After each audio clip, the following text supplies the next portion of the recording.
Alright, bienvenue à tous au live ATS du mercredi. Alors, c'est mercredi 8h, je voudrais faire ça à 19h, mais petit imprévu qui s'est glissé dans mon horaire, donc me voici à 8h pour notre live. Donc, on va parler aujourd'hui dans le fond, des preps ou peu importe, même si vous êtes pas en prep, des gens qui s'entraînent puis qui tombent malades, comment aborder ça, comment est-ce qu'on peut maintenir nos gains, est-ce qu'on peut les maintenir, est-ce qu'on peut en augmenter, comment est-ce qu'on aborde ça. Fait que je vais commencer par saluer tout le monde qui se connecte à l'instant. Je vois Isabelle, fidèle au poste, Antoine Sancartier, bienvenue Ali, Karine GB, Datit. Oups, je suis en train de vous perdre, attendez un instant, mon trépied, je replace ça, Datit. Fait que bienvenue à tous. Fait que on est un petit groupe aujourd'hui parce que comme j'ai dit d'entrée de jeu, j'ai dû faire ça à 8h et non 19h finalement. Toujours des petits imprévus qui arrivent. Fait que aujourd'hui, on va aborder le sujet, comme j'ai dit, par rapport au fait que j'ai été malade la semaine passée, j'étais en prep, je suis présentement, là j'arrive à 7 weeks out. Dans le fond, je suis dans mon 8 weeks out. Puis oui, je suis revenu de voyage et là je suis tombé fucking malade. Puis pas genre une journée que ça file pas bien, j'ai fait de la fièvre, j'avais aucune énergie, pas aller au gym. Ça fait depuis mercredi passé dans le fond, fait que moi je suis revenu dimanche passé en soirée, lundi ça allait bien, mardi ça allait bien, puis mercredi je fais mon workout, je suis comme c'est pas terrible mon affaire, mais il me semble que workout c'est comme si la pompe était pas nécessairement là, je me sentais plus fatigué, je dis peut-être que je sais pas, c'est peut-être le voyage, je manque de sommeil, j'ai aucune idée. Puis le soir, je commençais à faire de la fièvre. Puis le lendemain, grosse affaire, même affaire, c'est fièvre, fatigue excessive. Je fais ça rentrer dedans solide. Fait que là, je vous dis comment aborder ça. Salut Robert, en passant, je vais te voir connecté. Fait que c'est ça. Dans le fond, quand tu tombes malade, la première réaction qu'on devrait avoir, c'est comme, OK, est-ce que c'est bénéfique aujourd'hui que j'aille m'entraîner? Parce que là, tout le monde, on tripe d'entraînement, on veut maximiser nos gains, on est en prep, tu veux pas retarder ta progression. Mais la pire des choses que vous pouvez faire, c'est d'aller au gym puis continuer à pousser parce que tout ce que vous allez faire, ça va être de retarder la, entre parenthèses, guérison. Ce que vous voulez, c'est maximiser le plus possible votre énergie pour récupérer. Fait que comment est-ce qu'on fait pour récupérer? C'est pas compliqué, c'est du repos. Mais nous autres, en tant que bodybuilder, on a bien de la misère à ça, se reposer, on a de la misère à prendre des congés de gym puis de pas y aller 7 jours sur 7. Là, c'est encore pire, c'est que tu peux pas respecter ton horaire de gym. Mais c'est la meilleure chose à faire parce que si tu te dis, je vais juste y aller un petit peu, là, tu sais, on a tout ce thinking-là de dire comme, je m'en vais faire un peu de mollet puis ça sera pas grave. Ouais, mais c'est parce que c'est de la récupération que tu as besoin, c'est pas nécessairement d'aller créer du stress encore plus à ton corps. Fait que là, prends les choses, c'est d'optimiser la récupération. Fait que ça part de pas de gym, tout ce que vous pouvez contrôler, à vrai dire. Pas de gym, cardio, pas de cardio non plus. Puis là, si vous dites, là, je m'entraîne pas, je fais pas de cardio, qu'est-ce que je fais? Tu prends ta diète off the gym, où ce que tu as moins de calories, puis tu maintiens ça jusqu'à temps que tu sois correct pour aller t'entraîner. Mais là, comment est-ce que tu mesures ça? Tu dis, quand est-ce que je vais aller au gym, que je vais être correct? C'est pas compliqué. C'est que, moi, la façon que je l'ai abordé, c'est que quand je commençais à me sentir mieux, je dis, je vais aller au gym, je vais faire des petits groupes musculaires. Fait que j'ai fait, je vais faire un peu de bras, j'ai fait un peu de biceps, un peu de triceps. Ma fièvre a recommencé, j'ai fait, oh shit, ok, non, j'arrête ça tout de suite. J'ai pas continué à faire mon workout pour taper des PR. J'ai fait comme, la fièvre recommence, non, c'est pas le temps, je retourne chez nous. Ça veut dire que je me sentais correct, là, mais je suis pas pantoute aligné avec ma récupération. Fait que là, tranquillement, pas vite, le lendemain, je suis retourné parce que là, je me sentais encore mieux. Je dis, je vais essayer de faire encore une fois un petit training. Fait que là, je vais en faire un petit training. Là, encore une fois, c'était mieux, mais c'était pas top. Fait que j'ai pas fait 1h30 de training. Je me suis fait un petit workout où là, la fibre était pas là. Fait que c'est good, j'ai continué. Le lendemain, encore un petit peu mieux. Puis là, c'est hier, là, on est quoi? On est mercredi, donc jusqu'à lundi. Lundi, j'ai fait mon premier workout, j'ai fait comme wow, là c'était good. Mais qu'est-ce que j'ai fait lundi? J'ai pas fait mon workout à me défoncer en malade. Ce que j'ai fait, c'est que j'ai été progressif dans mon intensité. Parce que si tu recommences à te dire comme je suis good, plus tu donnes la gomme, qu'est-ce qui peut se passer? C'est que tu retardes encore plus ta récupération parce que t'es pas rendu à 100%.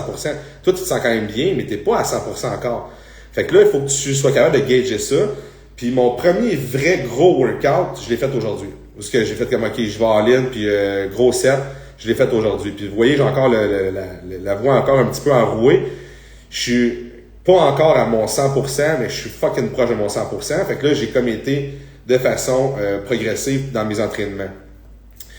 Puis là, on va se dire comme, OK, mais tu sais, il doit y avoir des recettes magiques aussi pour récupérer. Il doit y avoir de quoi que tu as fait pour maximiser ta récupération.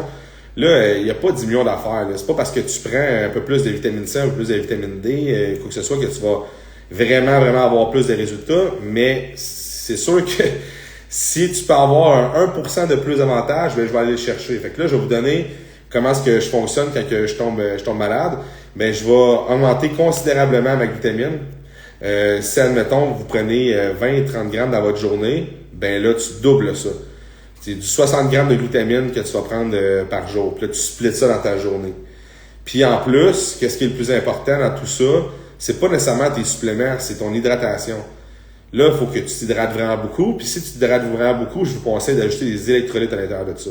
De prendre des électrolytes, ça va vous aider grandement. Fait que là, on a parlé de vitamines, on a parlé d'hydratation. Ben, à vrai dire, au top de la pyramide, dans la base de la pyramide, ça va être hydratation, électrolytes. Après ça, vous intégrez ce que j'ai dit, glutamine.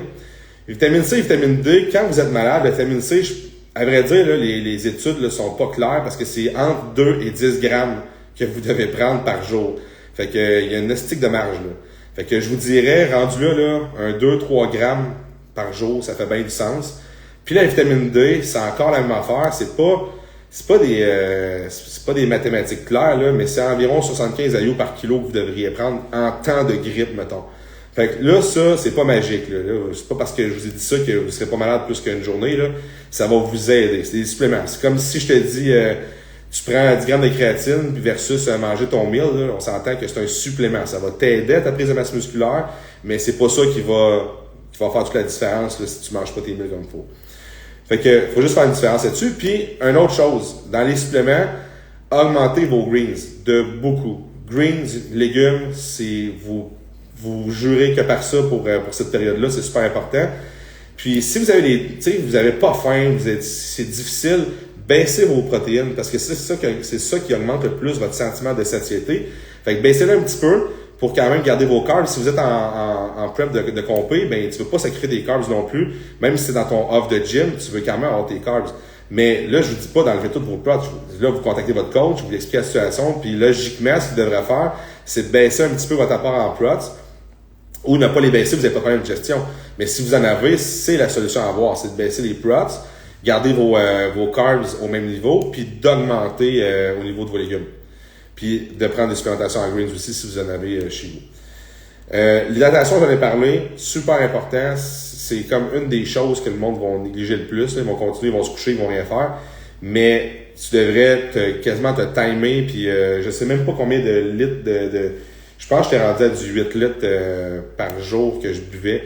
Juste pour être sûr que j'avais augmenté de beaucoup. Puis justement, vu que tu t'hydrates beaucoup, faut faire attention. Si je prenais juste, mettons, mon 8 litres d'eau, puis que j'arrête du jour au lendemain, mais là, ça va faire comme 4 temps prep, c'est un phénomène de déshydratation. Fait que, oui, j'étais à 8 litres, l'électrolyte, mais j'ai conservé ça jusqu'à, comme là, je continue à en prendre quand même beaucoup. Mais tu vas pas non plus faire l'effet inverse, qu'une journée, tu prends 8 litres, l'autre journée, t'en prends plus, là, tu vas te déshydrater, c'est pas mieux, là. Ça va faire l'effet inverse. Fait que, honnêtement, là, aujourd'hui, ça, là, tout ce que je viens de vous donner là, c'est comme le tips pas le tips, mais comme les plus grosses lignes à respecter quand vous êtes malade, quand vous avez quoi que ce soit dans votre prep ou même, peu importe si vous n'êtes pas en prep, là. Si vous êtes en prep, là, niveau mental, c'est là que ça va vous jouer le plus possible, là. Tu sais, je l'ai vécu, je vais juste hydrater, j'en parle puis ça me donne soif. Fait que le niveau mental, c'est là qui va être le plus dur à passer, puis Louisanne, je suis connecté, puis on en a parlé un peu ensemble. Quand tu es en prep, là, c'est là que ça va faire comme « Oh shit, genre, je vais perdre tous mes gains, je viens de tomber malade. » Puis là, c'est facile de tomber dans le cercle vicieux de depress parce qu'en plus, t'es malade, tu files pas, tu look like shit, t'es cerné juste quand tu dénarines. Puis là, t'es déplete, fait que là, t'as moins gros storage de glycogène, t'es moins full, t'as pas d'inflammation qui est créée par ton entraînement, fait que t'as l'air encore plus petit que tu l'es, moins défini. Fait que là, c'est difficile de te dire que c'est pas que tu t'en vas dans la bonne direction dans ta prep ou quoi que ce soit. Si t'es en prep, fais juste te dire, là, c'est pas compliqué. T'es-tu à une semaine d'une compétition? Non. Est-ce que tu penses vraiment que tu vas être malade pendant 3 semaines? Si la réponse est oui, ben là, change de show. Si c'est genre une semaine dans ta prep, comme là, moi, j'étais mettons, à du 8 weeks out, 9 weeks out, si t'es à 6 weeks out, tu vas tomber à 5 weeks out. C'est-tu vraiment la fin du monde? Non. Je vais vous faire une comparaison. Là. Chris Bumstead là, a été hospitalisé pendant 2 semaines à 6 weeks out, 5 weeks out. Puis il est allé gagner Olympia pareil. Est-ce que c'est vraiment là, le fait qu'il a été hospitalisé qui a fait que... pas le fait, mais est-ce que vraiment ça, vous pensez que ça aurait fait qu'il aurait pu perdre? Oui, mais c'est pas arrivé. Fait que si c'est arrivé de cette façon-là pour lui, dites-vous que c'est pas les 3-4 jours de pas de gym qui vont faire toute la différence, puis vous allez perdre votre show à cause de ça. Si vous êtes vraiment bon, vous êtes à la bonne position, puis ça va bien vos affaires, c'est pas ça qui va tout changer, c'est pas ça qui va faire que vous allez perdre votre stage. C'est, par exemple, la façon que vous allez aborder ce que je vous ai dit là qui va faire toute la différence. C'est l'attitude que vous allez avoir, puis je crois vraiment à ça. Je preach par le fait que si vous avez des pensées positives, puis que vous n'êtes pas en train de dépress, que ça a un effet vraiment positif sur votre cerveau, puis sur le fait que vous allez récupérer plus facilement. Si vous êtes tout le temps dans des pensées négatives, ben vous allez le dégager, puis vous allez aller au gym la première fois, puis vous allez trouver ça difficile, puis tandis que si vous avez tout le temps des pensées positives, moi je crois vraiment que ça va vous aider davantage. Puis ça va vous aider à passer plus vite rapidement là-dessus. Puis de faire des choses qui sont pas les plus productives que de juste ruminer sur le fait que vous serez penché du stage puis que vous êtes en train de retarder. Vous avez le droit, là. Vous avez le droit la première fois. Je dis pas que j'ai été positif là, de A à Z de ma semaine. C'est sûr qu'au début, je suis comme tabarnak, j'appelle mon coach puis je suis en estique. Mais il faut passer outre ça puis se dire comme attends une minute, là, on va rationaliser là. Mettons comme là, par exemple sur moi, là, j'étais à 9 semaines de mon show. OK? Là, je suis malade là, je peux pas m'entraîner aujourd'hui. Ça va être 3 trainings. Là. Au total, là, ça a été 4 trainings. 4 trainings que j'ai pas fait. Est-ce que c'est vraiment ça là qui va faire que je vais perdre toute ma masse musculaire, que j'aurai plus de conditions, que j'aurai... Mais non, c'est pas ça qui va faire la différence. Ce qui va faire la différence, c'est toutes les autres semaines de mon année, puis ce que je vais gérer live là pour être le moins longtemps possible malade. Fait que c'est vraiment d'aborder le fait que faut que je sois discipliné, faut que je sois sage dans un certain sens, parce que si t'es pas sage, ben tu vas vouloir t'entraîner, tu vas vouloir faire tes affaires à ton bar un peu chez vous, tu vas faire, je vais faire des push-ups chez nous, j'ai déjà entendu celle-là, là. Ah, je faisais des push-ups chez nous un peu pour me garder actif. Mais non, ton corps n'a pas besoin de rester actif, ton corps a besoin de récupérer. Tu seras actif quand tu vas être good, là. Là, ton corps, il veut juste récupérer. Puis une des choses, là, c'est du repos que tu as besoin, là. Moi, ce que j'ai fait, j'ai pris off de mon travail quand que j'ai commencé à maintenant être beaucoup trop fiévreux. J'ai dit fuck it, même si je suis à l'ordi puis que ça demande pas de l'énergie, ben veux pas, ça demande pas l'énergie en tant que physique, mais ça demande l'énergie à ton cerveau. Puis il faut que ton corps se repose. C'est devant ton écran, c'est quand même difficile pour tes yeux, tu sais, d'être tout le temps concentré. La concentration, ça demande de l'énergie. Fait que j'ai fait fuck it, je m'en vais sur mon divan, puis je fais fuck out. Fait que c'est ça que j'ai fait. Puis selon moi, c'est la meilleure décision que tu peux prendre. C'est pas tout le monde qui peut avoir cette facilité-là. Il y en a qui ont des travails, ils veulent prendre congé, maladie ou quoi que ce soit. Tu le prends. C'est le temps, c'est le moment. Ça revient au même que, tu sais, j'en vois des fois qui aiment tellement le travail qu'ils vont travailler quand ils sont malades puis en gastro. Mais là, pense aux autres aussi à un moment donné, là, tu t'en vas donner ça à tout le monde. Ben, moi, t'es un hard worker, là. Moi, je suis seul chez nous, c'est différent, là, mais pense aussi aux autres dans ce temps-là. C'est ma parenthèse que je fais. J'ai vu quelqu'un qui a fait un commentaire, j'ai juste pas vu nécessairement. David Beaulieu qui dit gastro une semaine avant le show, ça aide-tu la déshydratation? C'est pas pire, man, c'est pas pire. Mais en passant, je l'ai été les nationaux passés. L'année passée, une semaine avant les nationaux, c'était pas une gastro, mais j'étais vraiment malade. Le vendredi, le samedi, puis le dimanche, j'ai recommencé à m'entraîner le lundi, puis le show c'était le samedi qui suivait. Puis la seule chose que ça fait, là, mettons que le lundi j'ai recommencé, j'étais quand même vraiment good, là, j'ai repris du poil de la bête rapidement, mais c'est que le jeudi, quand on a carbé, ça rentrait pas, là, j'assimilais pas autant.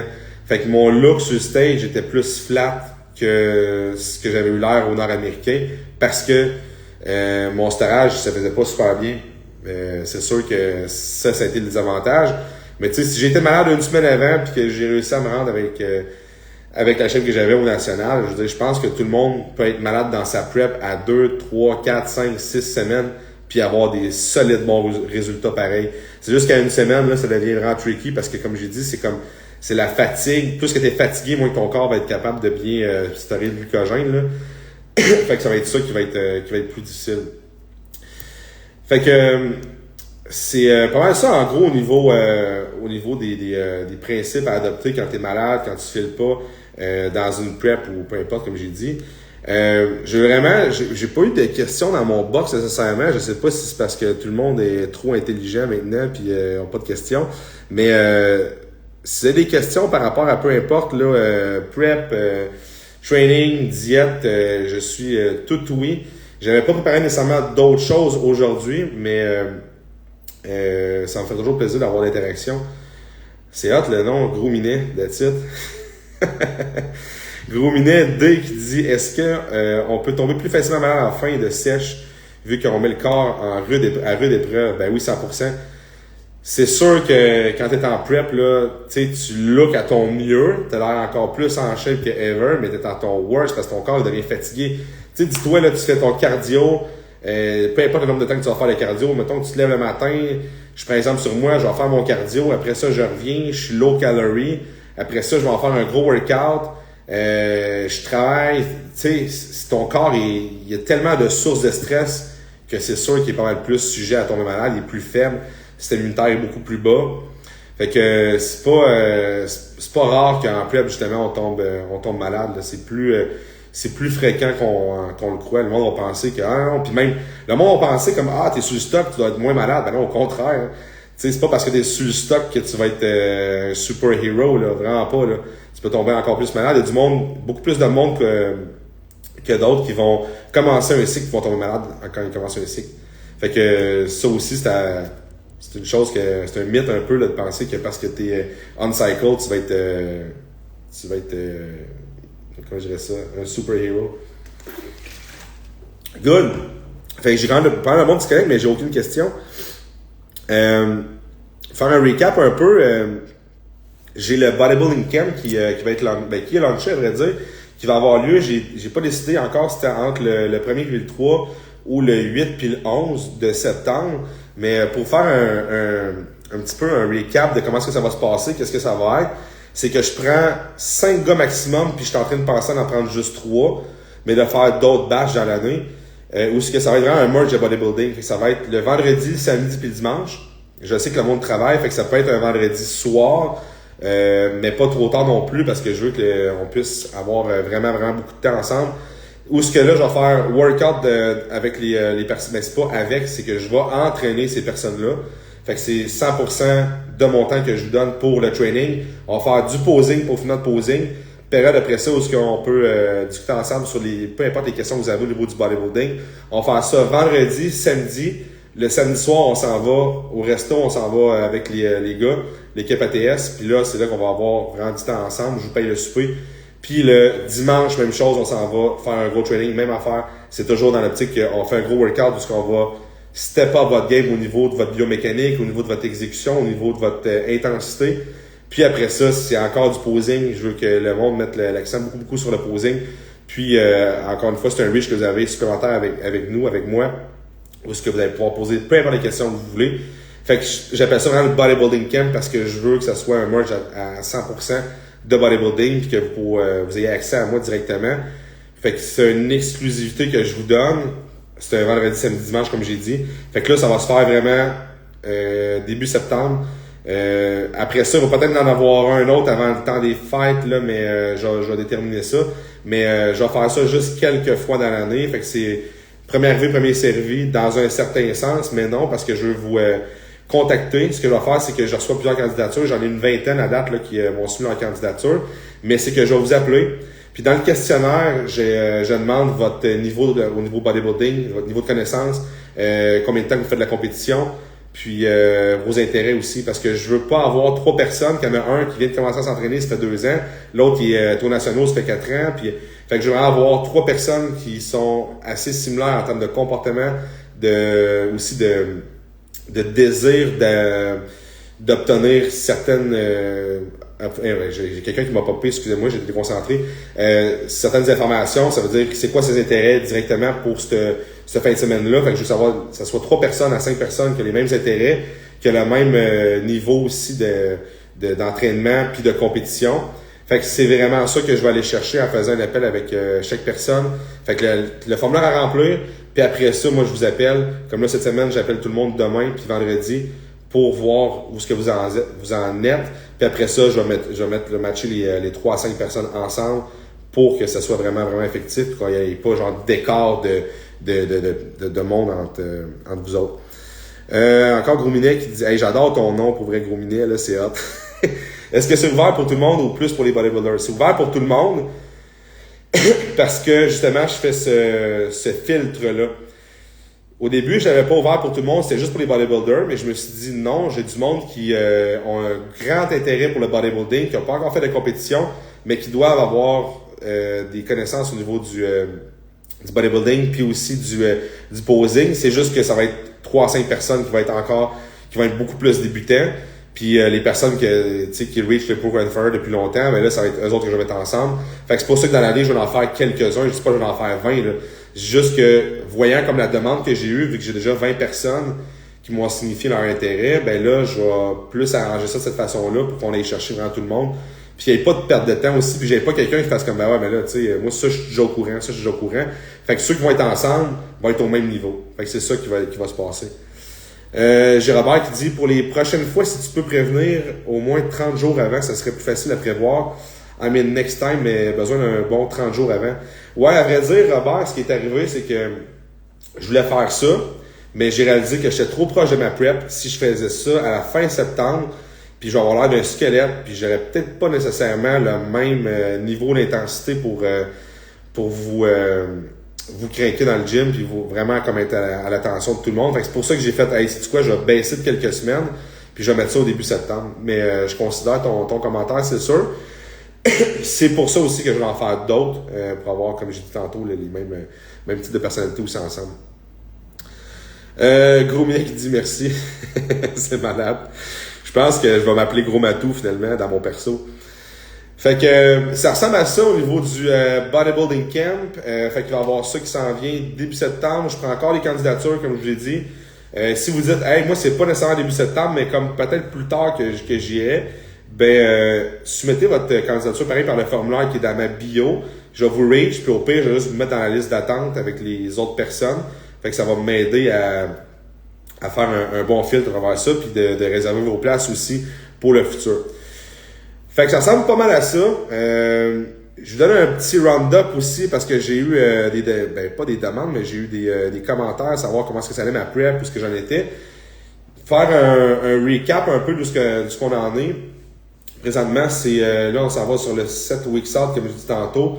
Il y a 2 semaines, à vrai dire, il y a 2 semaines, mon pourcentage de gras était à 5,8, fait que j'étais à 5,8%, ce qui est quand même très bon parce qu'on veut se tenir à 14% sur un stage. Fait que je considère que, mettons, il y a 2 semaines, je suis peut-être en condition d'un 6 weeks out à peu près. Là, vu que j'étais malade, je pense que je me suis vraiment maintenu. Fait que on est encore en avance, mais pas trop. Je veux dire, on est comme good. Fait que on en est pas mal là. Au niveau de mes trainings, là, comme j'ai dit, vu que j'étais malade, j'ai repris aujourd'hui mon premier vrai gros workout parce que ça avait vraiment bien été. Fait que ça ressemble à ça. Au niveau diète, j'étais à peu près à du 3000. Tantôt, je l'ai calculé avec Noémie, j'étais à peu près à du 3300 calories, je me trompe pas. Fait que je regarde pas. Pourquoi que je le sais pas par cœur, c'est que à la fin, même un petit peu avant, quand je commence ma prep, je veux pas savoir exactement c'est quoi mes calories, puis focusser là-dessus, puis me dire comme hey là je suis à 250 grammes de carbs, hey là je suis rendu à 200 grammes de carbs. Je veux comme juste go with the flow. On sait que la condition est là, ça progresse, c'est good.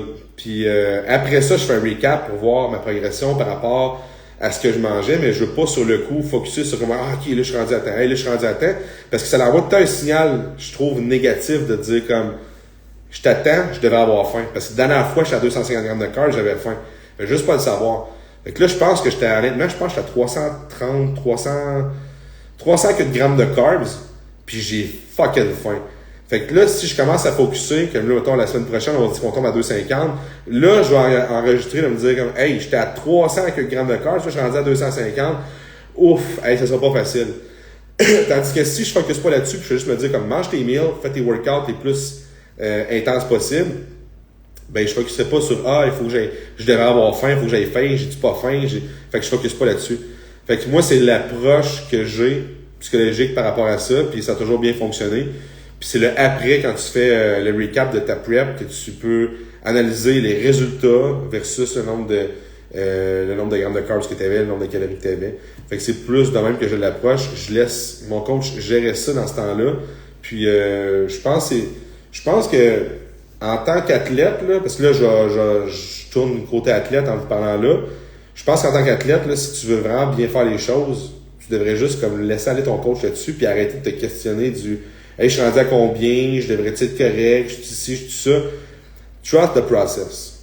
Moi, je vous dirais, là, trust the process. Laisse ton coach aller. Tu sais, si tu as choisi ton coach, là, puis que tu... en vrai dire, si tu as choisi ce coach-là, il y a une raison, puis ça devrait être la confiance. Fait que tu devrais pas être en train de remettre en question constamment qu'est-ce qu'il fait. Tu devrais juste comme dire... Voici mes symptômes, voici comment est-ce que je me sens, comment est-ce que ça va, puis c'est lui qui va prendre les décisions.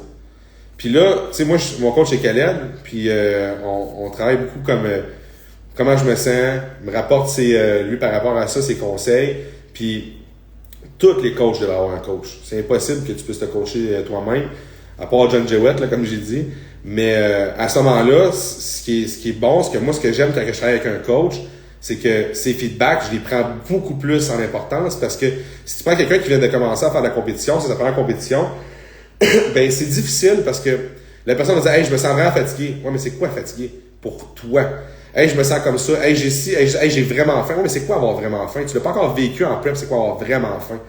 Fait que c'est pour ça que les feedbacks de quelqu'un qui est coach, qui a déjà coaché, qui a déjà fait de la compétition, sont beaucoup plus représentatifs. Je vais les prendre beaucoup plus en considération. Je dis pas que quelqu'un que j'ai fait de la compétition, je suis comme la merde, qu'est-ce qu'il me dit? Je vais prendre en considération, mais il faut que je fasse attention parce que ça peut biaiser les décisions d'un entraîneur. Si tout le temps en train de se fier comme hey, mon athlète est fatigué, oh shit, ok, je vais faire ça, tu vas faire tout le temps des manipulations. C'est fait que tu vas toujours faire plein de manipulations, mais plein de manipulations donne un graphique de même. Ce que tu vas faire, c'est faire une bonne manipulation qui va avoir un gros impact. Mais si tu en fais plein, ça a juste plein de petits impacts qui vont s'en aller comme ça. Fait que ça va être incertain. Fait que c'est ça que tu vas faire. Robert qui dit the famous trust the process. Ouais, mais c'est ça pareil, Big. Je veux dire, à t'avoir coaché, là, je dis, je t'ai pas vu souvent te plaindre. Tu sais, tu nous rapportais des situations qu'on ajustait quand on voyait qu'on avait besoin de le faire, mais tu sais, jamais que tu t'es plaint, je pense que tu as un bon exemple de trust the process, là. T'étais fucking fatigué, je te voyais, t'étais brûlé, puis jamais que t'as fait comme, ok, là, je suis vraiment brûlé, les gars, je suis plus capable. Puis je pense que si tu nous l'avais dit, la façon que toi t'agissais, j'aurais fait comme, ok, shit, là, s'il nous dit ça, la façon que lui agit, on va porter une attention particulière, on va porter des ajustements par rapport à ça. Robert qui dit, il faut se le dire souvent, mais ça aide à déstresser et ça marche. Ben oui, puis d'autant plus pour quelqu'un qui commence parce que c'est difficile de faire confiance. Je pense que tu choisis un coach en te disant comme OK, je pense que c'est le bon, mais tu établis ta confiance, puis la confiance va se faire avec les résultats que tu vas avoir, puis avec les décisions que tu vas prendre. C'est très difficile de faire confiance, puis c'est comme à la longue, à un moment donné, tu vas être capable d'avoir ce sentiment de confiance avec le coach. D'où la raison pourquoi tu dois pas prendre un coach à 20 weeks out. Parce que tu vas douter pendant ton process. Tu vas prendre un coach 1 an, 2 ans d'avance. Il va avoir un établissement de ça dit pas ça. Tu vas avoir un sentiment de confiance qui va s'établir. Puis c'est là que pendant ta prep, tu vas faire comme moi, mais il sait ce qu'il fait. Ouais, mais c'est good. Fait que c'est pour ça que c'est super important aussi de se prévoir d'avance. Fait que, puis tu sais, peut-être que si tu prends un coach à 20 weeks out, le fit sera même pas bon pendant ta prep, là. Puis ça va chier totalement ta prep parce que tu vas jamais avoir le sentiment d'être écouté, tu connaîtras pas nécessairement quand ton coach travaille. Tu sais, peut-être que tu vas avoir un coach qui est hyper strict, puis c'est ça qu'il faut, mais que tu vas dire, hey, il est froid avec moi, il se crisse de moi. Non, c'est sa façon de travailler, c'est comme ça qu'il est, il se crisse pas de toi, mais toi, tu penses que c'est ça, fait que là, t'es en train d'insinuer, puis là, t'es en prep, fait que là, t'es plus à fleur de peau, t'es plus insécure, fait que c'est important que ça soit établi d'emblée avant, justement, comment est-ce que ton coach travaille, que la façon, l'interaction qu'il va avoir avec toi soit déjà quand même connue pour que tu sois pas, dans un certain sens, là, instable là, émotionnellement dans ta prep. Parce qu'on l'est tous dans un certain sens. Beaucoup plus instable émotionnellement dans une prep, là. C'est pas vrai que low carb, si tu stress dans le tapis, tu sais que t'es comme top notch, tout va bien, là. T'es pas mal plus montagne russe émotivement, là. Émotionnellement. CDA Blue Liner, that's it. Fait que trust the process, yes, mais pas toujours facile. L'être humain se remet constamment en question dans plusieurs sphères de son quotidien, encore plus dans un sport extrême comme le bodybuilding. Ben oui, trust the process, mais ce que tu dis là, c'est un peu aussi c'est pas nécessairement trust the process, c'est la remise en question, elle va être beaucoup plus des fois sur je m'en vais-tu dans la bonne direction, je fais-tu les bonnes actions, est-ce que je devrais encore continuer à faire du bodybuilding? Pourquoi que je fais encore une prep? Ça, c'est des questions qui vont revenir beaucoup plus souvent dans une prep. Le trust the process, il doit être mon coach, il sait ce qu'il fait, là. Je vais le trust. Mais toi, tes remises en question, ça devrait être pas plus comme ce que je viens de dire là. Puis il faut que tu les aies aussi. Parce que c'est ça qui va te pousser à continuer à être intense puis à avoir, comment je dirais ça, à avoir la même rage de t'entraîner. Moi, ce que je faisais souvent, j'en ai parlé souvent, mais moi puis Hugo Charon, mon chum, on a fait des preps ensemble, puis c'était comme dans les plus belles années de mon bodybuilding, on faisait des preps ensemble, puis on était au même niveau, on faisait les mêmes affaires, on filait les mêmes affaires, puis ce qu'on faisait souvent, là, c'est qu'on allait le mardi au spa finlandais, parce que c'était le mardi 2 pour 1, fait qu'on avait de l'air de deux gars qui s'aimaient beaucoup, mais on s'en foutait pas mal. Puis on s'en allait au spa finlandais, on passait du temps ensemble. Tout ce qu'on faisait, c'est qu'on se remettait en question un peu, on avait des deep talks, puis ça nous recrinquait parce que psychologiquement, ça nous remettait en question. OK, on est-tu aligné, on fait-tu les bonnes affaires, on est dessus. Est-ce qu'on fait-tu les bonnes affaires, bien? Est-ce que le bodybuilding, c'est vraiment pour nous autres? Hey, on est-tu correct à faire du bodybuilding à notre âge? Est-ce que c'est vraiment ce qu'on devrait faire? On est-tu sur le bon purpose? On est-tu bien aligné avec les bonnes décisions qu'on prend? Puis tu sais, ça, c'est important qu'on le fasse, même souvent, sérieusement. Hein. Même pas en prep, là, on devrait avoir des remises en question de se dire, mettons dans ma vie, là, je suis à la bonne place. Je m'en vais-tu dans la bonne direction? Est-ce que c'est vraiment les bonnes décisions que je prends, alignées avec la vision que j'ai de moi, ce que je veux faire plus tard, de moi, ce que je veux faire? Parce que, tu sais, on devrait tous avoir une idée de la personne qu'on veut être, qu'on veut aspirer à. Parce que c'est pas vrai qu'on est le produit fini, live là, on the spot, là. C'est pas vrai que si quelqu'un me dit que t'es le produit fini là de qu'est-ce que tu voulais être, puis t'as tout accompli ce que tu voulais, Chris, pour vrai, t'es hot, là. T'es vraiment hot, là. Mais ça devrait pas être ça. Ben, c'est pas ça, la vie. On n'est jamais un produit fini. On va toujours comme vouloir continuer à s'améliorer, continuer à en apprendre plus sur certains sujets, que ce soit notre bodybuilding ou pas. Là, je m'écarte du bodybuilding, mais on devrait toujours aspirer à être la version comme 5.0. Puis on ne l'atteint jamais, à vrai dire, cette version-là. Mais il faut toujours qu'on soit aligné vers ça. Puis les remises en question font que ça se peut que l'image que c'était projetée de toi, de qu'est-ce que tu voulais être, c'est plus nécessairement ça directement. Combien de personnes qui faisaient du bodybuilding dans mon temps n'en font plus aujourd'hui? Tu sais, j'ai été au Shop Santé tantôt, puis c'était Seb Gobeil qui était là. Puis Seb qui a très bien réussi sa vie, qui est propriétaire des Shop Santé. Je suis convaincu que quand il fait du bodybuilding il y a 10 ans, c'est pas nécessairement la vision de lui qu'il avait là. Peut-être qu'il se voyait pro, puis ici, puis ça, mais il a fait des remises en question, puis il a pris des décisions, puis il s'est dit, hey, sais-tu quoi? Moi, le bodybuilding, c'est plus fait pour moi. Puis moi, je vais mettre l'accent sur d'autres choses. Puis aujourd'hui, ben, Crème, il a réussi dans la vie dans d'autres choses. Mais c'est important de faire ces remises en question-là, puis de se remettre en perspective, de dire, hey, je fais du bodybuilding, mais c'est encore ça que je veux faire? Je suis encore aligné vers ça? Oui, ok, ben good, fonce en plein régime là-dedans. Mais ça se peut que ce soit plus nécessairement fait pour toi. Mais continue pas à faire de la compétition juste parce que tu t'es dit que tu devais faire de la compétition. Aujourd'hui, moi, si je fais encore de la compétition, pourquoi j'en fais encore? C'est parce que je trippe en esti à faire ça. Parce que c'est vraiment mon purpose, puis c'est vraiment, je me suis fixé les objectifs, puis ils sont encore alignés avec ce que je veux faire aujourd'hui. Puis, guess what, mon travail est aligné avec ça. Fait que c'est vraiment le summum du bonheur que je peux avoir parce que ma passion fait que je peux travailler de ça. J'amène des coachs à avoir des meilleures connaissances et à vivre de leur passion. Puis moi, je fais en plus du bodybuilding qui est comme mon sport que je triple le plus. Fait que non, je dérogerai pas aujourd'hui qu'est-ce que j'ai comme vision parce que je suis encore aligné vers ce que j'avais dans le passé. Mais c'est correct de se remettre en question puis c'est correct de peut-être avoir une autre vision plus tard. Jérémy qui dit trust the process, clairement la clé, mais surtout la connexion que tu as avec le coach et avec son athlète. Peu importe son niveau, et là, il est là le succès ultime.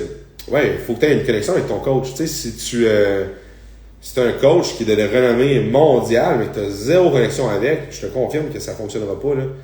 Tu vas tout le temps te sentir de trop, tu vas tout le temps sentir qu'il s'en fout, mais c'est important d'avoir une bonne connexion avec ton coach. C'est super important, ce que tu as mis comme point, Jérémy. Puis, c'est pas tout le monde qui peut coacher tout le monde, c'est pas tout le monde qui peut se faire coacher par le même coach. C'est super important de conserver ça aussi, de prendre ça en considération. Fait que, moi, de mon côté, ça fait pas mal le tour de niveau, quand tu es malade, qu'est-ce que tu dois entreprendre comme processus, quelle mentalité que tu dois avoir aussi.